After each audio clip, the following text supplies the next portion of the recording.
আলহামদুলিল্লাহ, আল্লাহ পাকের শুকর।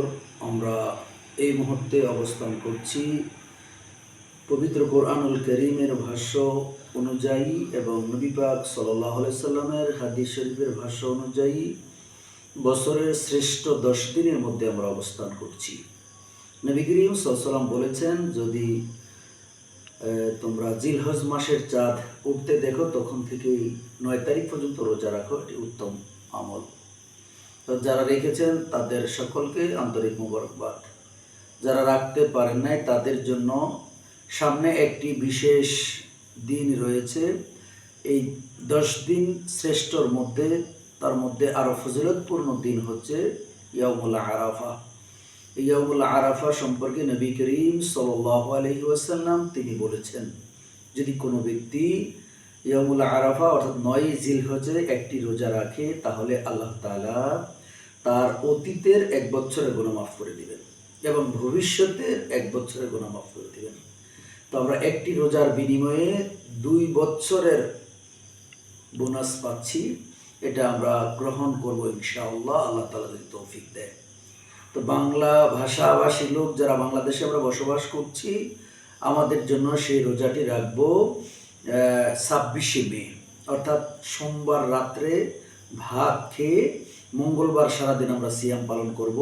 এই মঙ্গলবার, বাংলাদেশের মঙ্গলবার সারা দিনটিতে ইয়াউমুল আরাফা, হাজিরা যে যেখানে আছেন ওখান থেকে তারা আরাফার ময়দানে অবস্থান করবেন।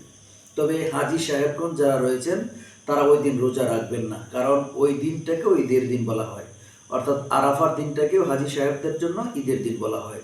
তাই ঈদের দিন ওনারা রোজা রাখবেন না।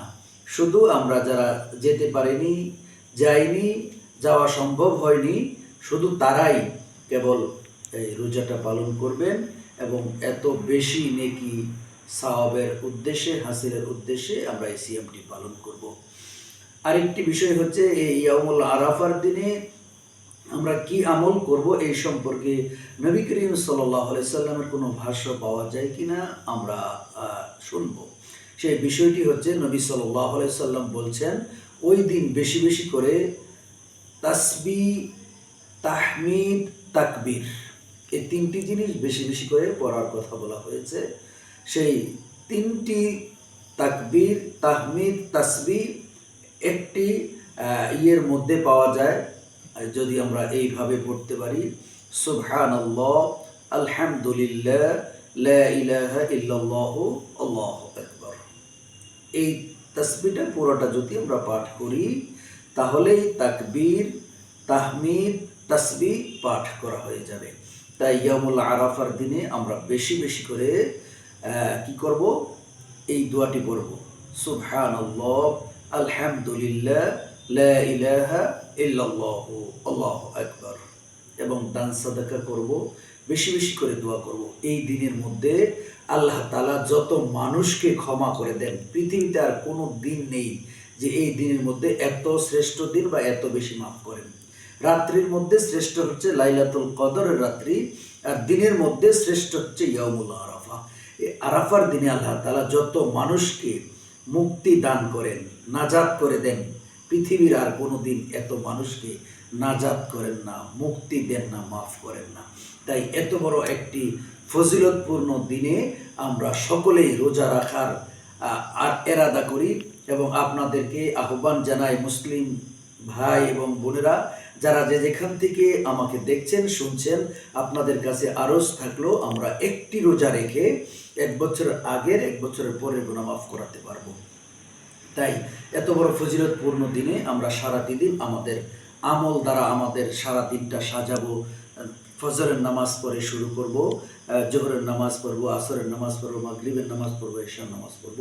সারাদিন তাসবিহ, তাহলিল, তাহমিদের মধ্যে, তাকবীরের মধ্যে থাকবো, আল্লাহর কাছে ক্ষমা চাইতে থাকবো, দান সাদাকা করতে থাকবো।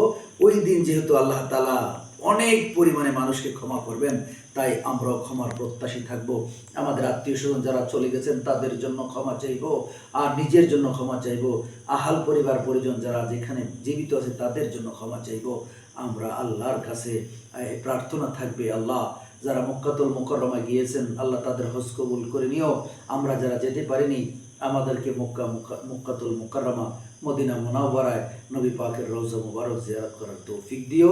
বেশি বেশি করে আমরা এই ভিডিওটা আপনারা যারা যেখান থেকে দেখবেন বেশি বেশি করে শেয়ার দেবেন, মুসলিম উম্মার কাছে যাতে পৌঁছে যায়, তারাও যেন এই আমলটি করতে পারে।